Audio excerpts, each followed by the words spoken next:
Hi everyone, আৰু এয়া হৈছে মোৰ একমাত্ৰ ভাগিন জানমানু। তাৰ বাৰ্থডে আছিলে, 3 বছৰ কমপ্লিট হৈ গ'ল আৰু এই বাইকখন মই গিফ্ট দিছিলোঁ। চাওকচোন তাৰ ফূৰ্তি ইমানেই চলাইছে বাইকখন, খুব মানে ফূৰ্তি পাইছে আৰু মোৰো ভাল লাগিছে তাৰ এইফালে। এতিয়া আপোনালোকে চাওকচোন কেনেকৈ চলাই উৎপাত কৰি আছে।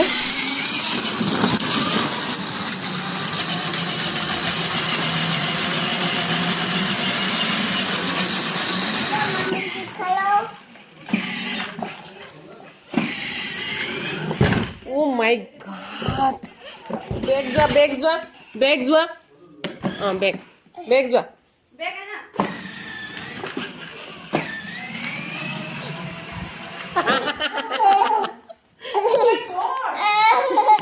আগলৈ যা আগত যা